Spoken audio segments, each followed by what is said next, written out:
Today we're about to take you on a journey that stretches from the late 90s all the way to the present day, blending two electrifying stories that show both the beauty and the heartbreak of football.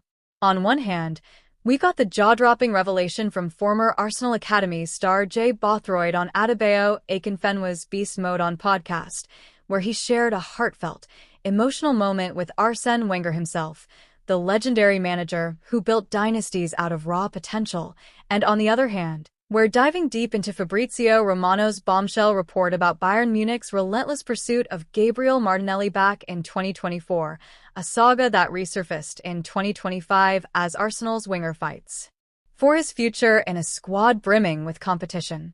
Two stories, two timelines, one club, and one question: how thin is the line between wasted potential and fulfilled destiny? Let's break it all down, step by step, with stats, quotes, history, and insight that will spark debates across the entire Arsenal fanbase.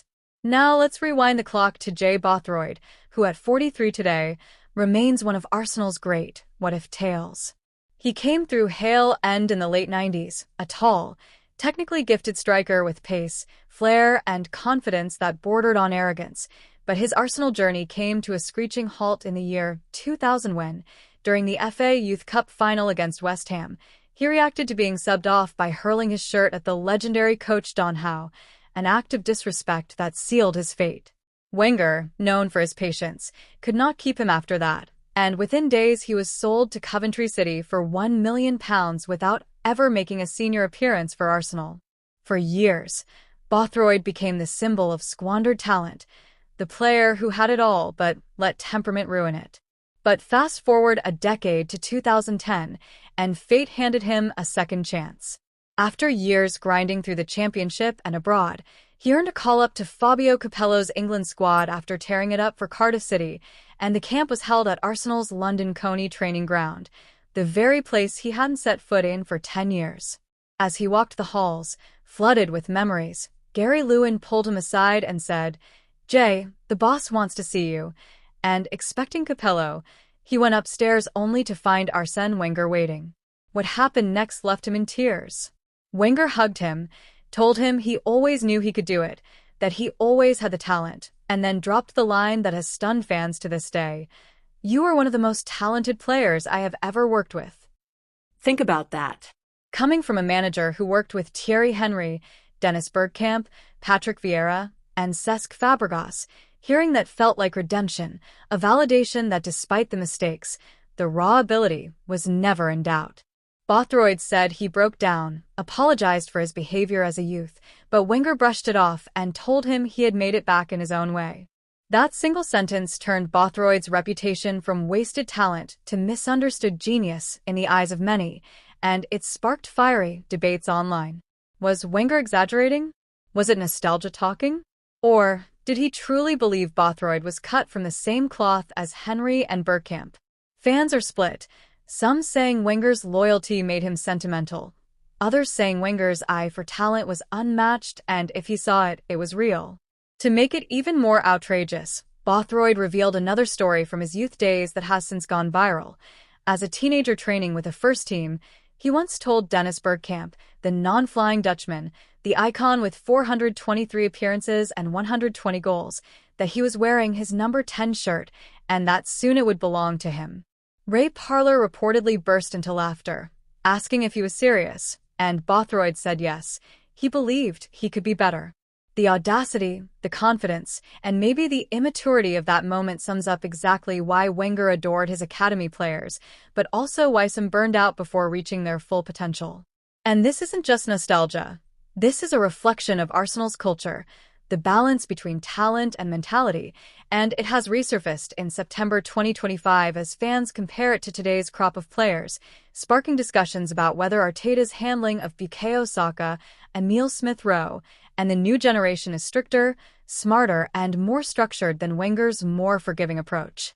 Now, let's bring it forward to the present, because while Bothroyd's story is a cautionary tale of what happens when mentality doesn't match talent, Gabriel Martinelli's current situation feels like the mirror image, a player blessed with raw ability, adored by fans, but now standing at a crossroads in his Arsenal career. Back in 2024, Fabrizio Romano dropped the bombshell that Bayern Munich were seriously interested in signing Martinelli, holding positive talks with his agents. But the deal collapsed because Bayern's opening bids of 30 to 35 million euros were nowhere near Arsenal's £60 million valuation, and because Martinelli himself was happy in London, publicly declaring his love for the club and his desire to stay. At the time, he was flying, coming off a season where he scored 15 goals and delivered 6 assists, terrorizing defenses with pace and energy, and his market value was estimated at around 80 to 100 million euros. But fast forward a year, and things look very different. In the summer of 2025, Arsenal signed Noni Madueke from Chelsea and Ebereki Eze from Crystal Palace, both capable of playing on the wings, and suddenly Martinelli's guaranteed spot on the left flank looks shaky. His form has dipped, his numbers have slowed, and pundits are questioning whether he can adapt to Mikel Arteta's evolving system, which now demands more intelligence in tight spaces, more versatility, and less predictability. Critics point out that while Saka has grown into a playmaking force on the right, Martinelli remains too direct, too predictable, and often struggles against deep defensive blocks. Stats back it up. His progressive carries per 90 have dropped from 6.5 in 2022-23 to just over 4 last season. Shots on target are down 20%, and in early September 2025, across 130 minutes of play, he has 0 goals, 0 assists, and just a 0.02 expected goals tally.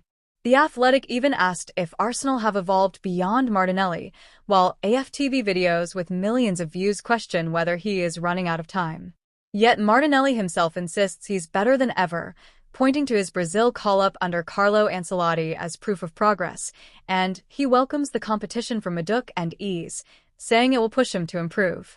But actions speak louder than words, and fans are asking whether he can truly rediscover the explosiveness that once made him unplayable. Here's where the two stories collide. Bothroyd's tale reminds us that talent without mentality and adaptation fades away, while Martinelli's current struggle is about showing that talent with resilience can reignite. Wenger once said he regretted letting Bothroyd slip away, and now Arteta faces his own test with Martinelli. Does he stick by him, rotate him, or cash in while there's still value? Bayern's pursuit in 2024 now looks like a missed chance to sell high, and with Saudi interest lurking in the background, Arsenal's board must decide whether Martinelli is part of the club's long-term project or a sellable asset. So let me throw the debate to you, the fans. Do.